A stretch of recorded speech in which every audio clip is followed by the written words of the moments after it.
Chapter 4 Agriculture. In this video, we will learn about agriculture and how it is important to our country. Agriculture is the largest livelihood provider in India. The history of agriculture in India dates back to the Vedic period, that is 1500 to 500 BCE. So this was the time when the Indo-Aryans settled into the northern India near Indus Valley, and their culture was sometimes referred to as Vedic civilization. Agriculture was first shaped in the Indian subcontinent during this era. Now fast forward today, two-thirds of our population is engaged in agricultural activities. There's a saying in economics, I don't know who said this, but it goes something like this. A healthy nation is a prosperous nation, and to be healthy, agriculture produces most of the food that we consume. Apart from producing food for the nation, agriculture produces raw material for various multi-million-dollar industries like tea, coffee, spices, etc. Just think about it, supporting so much of employment, and not to forget, many of these items are exported and that brings in a lot of foreign exchange. Just imagine how much agriculture is important. Now that we have a brief context regarding the importance of agriculture, let's move ahead and get to know more in depth. Here is a summary of the content in this video. Few seconds back, we learned the importance of agriculture and how a national economy is dependent on it. Let's move on to the second topic, types of farming. Agriculture is not something new. It's been carried out from ages. Hence, there will be significant changes in the way it is carried out. I'm talking about its procedures, techniques, practices, etc. Over the time, a lot of things changes. Like the physical environment. Let's take an example of the weather. Weather is not the same today what it used to be thousands of years back. Similarly, today there is a massive technological boost in the agricultural sector. In order to use them efficiently, you have to be aware of its technical know-how. For example, today we have high-yielding seeds to grow crops quickly. These seeds produces more with less input. They do not require much water, they do not require much time. These innovations are possible due to genetic engineering, and one needs to acquire the knowledge in order to make efficient use of this technology. So, based on such diversity, there are three types of farming, and they are 1. Primitive subsistence farming, 2. Intensive subsistence farming, and the last one is commercial farming. Let's get to know each one of them in brief. The first one is primitive subsistence farming. Now the meaning of the term primitive is having characteristics of an early stage. So the primary tools that were used for agriculture were hoe, dhow, digging sticks, and family community labors. Because today we have large machineries, but there are many parts in India where this kind of farming is still continued, where things are at its early stage. So most commonly this type of farming is dependent on monsoon, because that is the cheapest and the best way of getting water. So you cannot think about having a private channel from a reservoir for irrigation. And the second important thing is need to have a natural fertility of the soil. Again, you cannot afford to have fertilizers or high yielding seeds. No advanced methods, only traditional methods. So natural fertility of the soil is important. And then you need suitability of the environment, which means the mother nature should be happy. Again, you cannot have access to private rooms or freezers or some sort of a place where you can control the temperature. So in simple terms, we can also say primitive subsistence farming is also known as traditional farming, where there is no use of modern technology or method. Everything is of early stage. So slash and burn agriculture is one of the type of primitive subsistence farming. Remember that.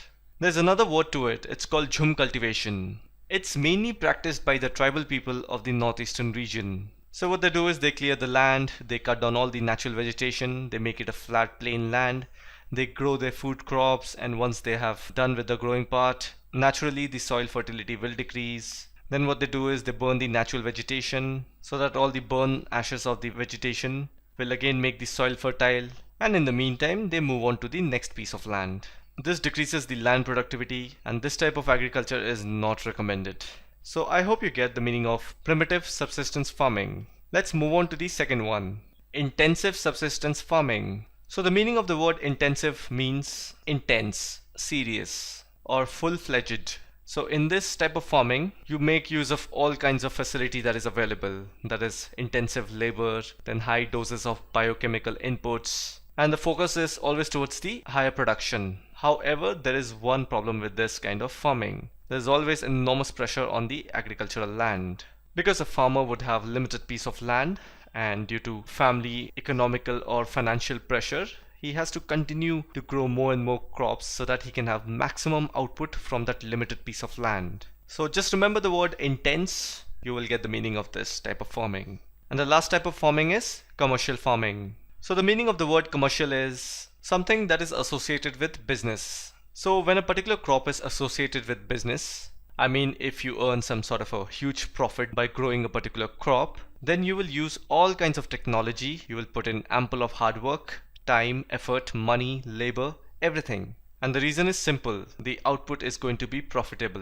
So this is the meaning of commercial farming. So the kind of inputs that we put in this kind of farming are, you will use high yielding variety seeds. So these are genetically produced seeds. So this kind of seeds produces more with less input. Then again you will use chemical fertilizers, insecticides and pesticides for higher productivity. Now rice is a very common as well as important commercial crop, because you and I, we do eat rice at least once in a day.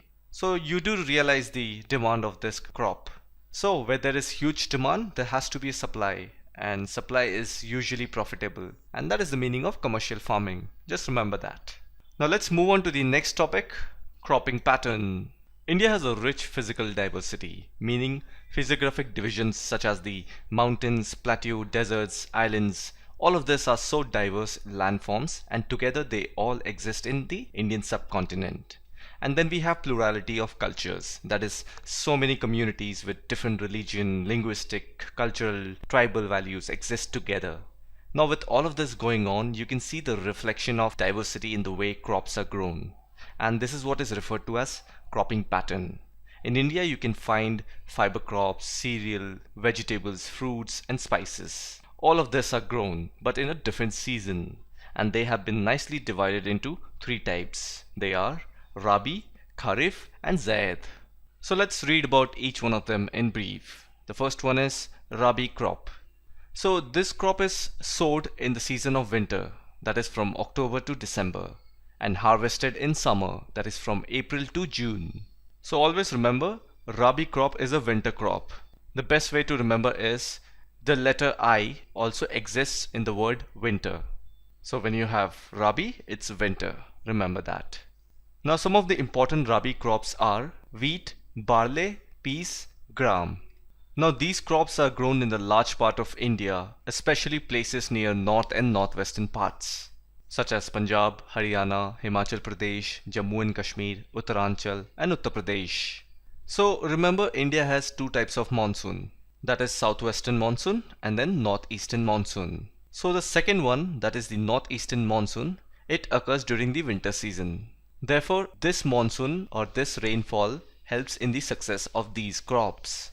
Now due to the success of Green Revolution, it has helped in the growth of these Rabi crops. So Green Revolution was a period when agriculture in India increased its yields due to improved agronomic technology. At that time everything was efficiently done. We have proper technology in place, and with best practices, this movement Green Revolution developed, and this was purely to overcome food defects, because that can lead to health hazards. Now let's read about the Kharif crop. Kharif crops are grown with the onset of monsoon. So this is the southwestern monsoon we are talking about, which starts at the beginning of June. And the crops are harvested in the month of September or October by the end of the monsoon. So Kharif crop is sown in the monsoon and Rabi crop is sown in the winter. Remember that. Now some of the Kharif crops are paddy, maize, jowar, bajra, tur, moong, urad, cotton, jute, groundnut, and soybean. So all of these crops are grown in the region of Assam, West Bengal, coastal regions of Orissa, Andhra Pradesh, Tamil Nadu, Kerala, and Maharashtra. So you see, all of these places receives rainfall from the southwestern wind. So this was all about the Kharif crop. So after Rabi and Kharif season, there is something called Zaid season. So it is a short season, but it is mostly in the summer. So some of the crops that are grown in this season are watermelon, muskmelon, cucumber and other vegetables and fodders. So all of these crops falls under Zaid crop. So with this, we are now aware of the three types of cropping patterns in India. Now let's read about the major crops of India. I have made a separate video dedicated to this entire topic. I want you to watch that video and you will have a nice understanding about all the major crops that are grown in India. Link to the video is in the description. You can also click on the info card available on your top right corner of this video. Let's move on to the next topic, technological and institutional reforms. Now the meaning of the words technological and institutional reforms means that there has to be a reformation or change in the technology, the way we use, and in the institutional formation or function. Because if we bring a positive change in both the sectors, that is the technology as well as the institution, it will only contribute towards smooth functioning of the workflow and efficiency will be at its prime. Agriculture is the bloodline of a country. I mean, without food, no one can survive. Therefore, to develop this sector, there has to be a compatibility with the technology and the institutional changes. Because if you're performing agriculture on your land without the help of technology or any institutional help, then it is not sustainable, meaning it will not last for a very long time. You will be exhausted, tired, and your productivity will be low. There are so many farmers in this country who still depends upon the monsoon and the natural fertility of the soil. I mean, it isn't wrong, but the productivity would be so less. I mean, as a farmer, you need to make use of the irrigational facilities, and then you have to use fertilizers for growing the natural fertility of your soil. You also need to use high yielding variety of seeds that take less input and gives a larger output. Because if you don't make use of all these new reforms, then it is going to be a serious challenge to the rising population. Because what happens when supply doesn't meet the demand? There will be all sorts of crises, and no country wants that. Therefore, the agricultural sector needs some serious technical and institutional reforms. So if you look at the first 5-year plan of our India, or for those of you who don't know what is 5-year plan, it is a government plan for economic development. So what they do is they decide and write it down all the things that they want to do for the next 5 years. Since independence, we have had 12 5-year plan. Anyways, so if you look at the document, you will find that there is a mentioning of institutional reforms and technological reforms for the agricultural sector. So what does it mean? It means that even the government is strong about adopting these measures so that they can improve the agricultural sector. So if you look at the first 5-year plan, which was drafted in the year of 1951 to 56, in that it is mentioned about abolition of zamindari system, and that is a major step towards land reformation. In case you want to read more about it, I have a link in the description to the first 5-year plan. In fact, you can read up all the 5-year plans. So some of the strategies that has been taken by the government of India in improving the Indian agricultural sector is Green Revolution and White Revolution. So these revolutions included both institutional and technical reforms. So some of the reforms were provision for crop insurance against drought. So just like you have an insurance for your car, here you have an insurance for your crop. Then you have the establishment of Grameen banks, cooperative societies and banks for providing loan facilities to the farmer. So every bank has a priority sector lending scheme. So it is an important role given by the Reserve Bank of India. So what happens in this scheme is the bank has to keep aside certain amount of money that can only be given to the agricultural sector or allied activities as loan. So this money cannot be given for any other purposes. This is only meant for agricultural activities. So these are some of the schemes introduced by the Government of India for the benefit of the farmers. And the next topic is contribution of agriculture to the national economy. Now we know that agriculture has been the backbone of the country. Therefore, naturally its contribution to the GDP would be statistically visible. But this contribution is declining year by year. So any sort of decline or stagnation is bad for the nation and will have serious implication on the society. Government is dedicated towards the development of this sector by joining hands with Indian Council of Agricultural Research, many agricultural universities, many veterinary services and numerous animal breeding centers. So all sorts of R&D is being carried out by the government. Now, another challenge that our country faces today is that our GDP is increasing, but the employment opportunity is not. I'll just give you a brief illustration as to what I just said. So, GDP is nothing but the value of all the finished goods and services produced within a country. Now, I want you to imagine two countries having GDP of 100. So, country A has 100 and country B has 100. And also assume their population is the same, that is 10 people. So, in country A, 10 people are earning 10 rupees in order to generate a GDP of 100. Fair enough? Now, in country B, 5 people are earning 20 rupees each in order to generate a GDP of 100. And rest 5 people are unemployed. So you see, increase in GDP does not mean the country is doing well in terms of employment. Now with the similar principle, we can also think of it this way. Though the GDP must be increasing for the country year by year, but then the growth rate of agriculture is decelerating. So the three most important sectors, agriculture, industries and services. So these three sectors broadly determines the kind of job that we are in. So currently India's GDP is 7.3. Now it's really good, it's high. But if you look at inside, the services sector is high, followed by industries, and then last is agriculture. And moments back we just read that agriculture is the backbone of the Indian economy. If that is low, what good is it going to do to the country? I hope you get what I'm trying to say. And because of the increase in the services sector, a lot of things are being outsourced from developed nations to our country, including jobs, products, services, etc. And because of that, Indian farmers are facing a big challenge from the international competition. And then on the other hand, government is also not increasing the funding in the agricultural sector. And because of all of this, farmers are withdrawing their investment from agriculture. There are a lot of people who were farmers once upon a time. They have left the agricultural sector and have moved towards the services sector for employment. So just imagine if the entire population moves from one sector to another. It is going to be catastrophic. Though it may promise you comfort, job security and benefits, but we need sufficient amount of people at different sectors so that no sector is empty. Especially we cannot afford to empty the agricultural sector. It needs to be properly fed with investment. So this was the contribution of agriculture to the national economy. And the next topic we are going to read about is food security.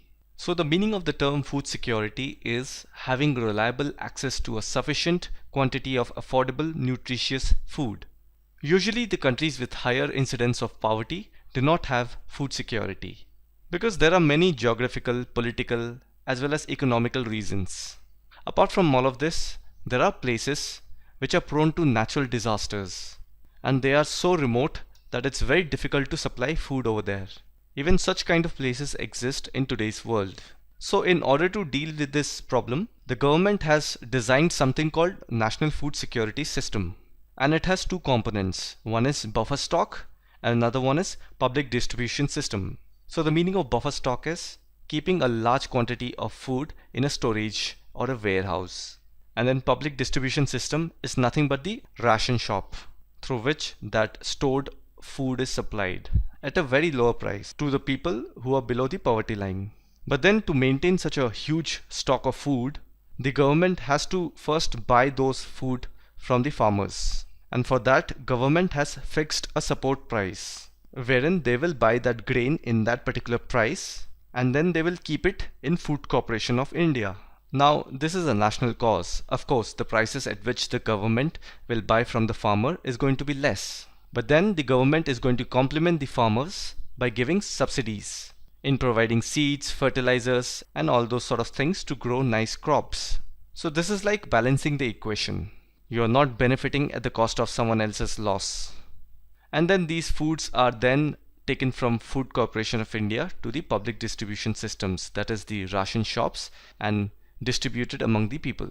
But as a great saying goes, everything has a problem. And here the problem is the government procures large quantity of rice, wheat and paddy from the farmers because these are the staple food for the Indian population and these are being consumed at a large scale. So mostly the government buys all of these crops and stock them. Now having said that, the farmers are even smarter. They have also developed interest in growing only these kind of crops because there's not going to be loss for the farmers. It's directly going to be taken by the government, so they will not have a loss in it. Now due to this, there is a distorted cropping pattern. And another problem comes from the administrative point of view. We know that consumers or the population is divided into two categories, that is above the poverty line and below the poverty line. And based on this, the government provides this stocked food through PDS to the below poverty line people. But the categorization is not perfect, and the number of deserving poor people are not being benefited by these schemes. So even this problem needs to be addressed. So again, all of this problem can be only dealt if the government increases the investment in agricultural sector. Because the moment you create necessary infrastructures like irrigation facilities, availability of electricity, then it automatically attracts the private parties. Then the private party is going to invest huge capital in it.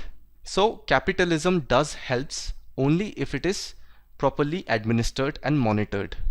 Now apart from all of this, there are reasons like scarcity of water, then degradation of soil due to the overuse of fertilizer and pesticides, and declining productivity of land, and then farmers shifting from the food crops to cultivation of fruits, vegetable, oilseeds and industrial crops because of commercialization.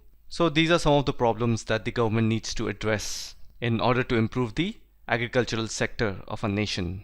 And the last topic of this chapter is impact of globalization on agriculture. Globalization means when an organization develops international influence or starts operating on an international scale. So here we are going to read about how agriculture gained international exposure. So globalization is not something new for Indian agriculture industry. It's been happening since 19th century. When European traders arrived, they used to take Indian spices to different parts of the world, and the Indian farmers were asked to grow European crops. So all of this accounts for globalization. The British were attracted to the cotton belts of India. They exported heavy cotton raw materials to Britain, and due to which Britain textile industry flourished. And we have many more such examples of globalization. Now today, India is an important producer of rice, cotton, rubber, tea, coffee, jute and spices. But still our agricultural products are not able to compete with the developed countries because the government of developed countries, they highly subsidized agriculture in those countries. As a result, they are able to produce good as well as huge quantities of products. In India, we do not have proper infrastructure for the agricultural department. The condition of small farmers have barely changed. Our farmers are still fighting the most basic problems of agriculture, like overusing of chemicals, land degradation, and vanishing biodiversity. So all these initial problems, we are still engaged in that. So a proper thrust should be given to the improvement of the condition of small farmers. So there is an old saying that success lies in small changes. Therefore, the Indian farmers should diversify their cropping pattern from cereals to high value crops, because this needs to be done at the most basic level. Though we can sit and talk about institutional and technical reforms, but at the ground level, farmers need to understand this logic behind diversifying the cropping pattern. We have to learn the art of harnessing the diverse climate, and in the process grow a wide range of high value crops. So with this, we have come to an end of this chapter.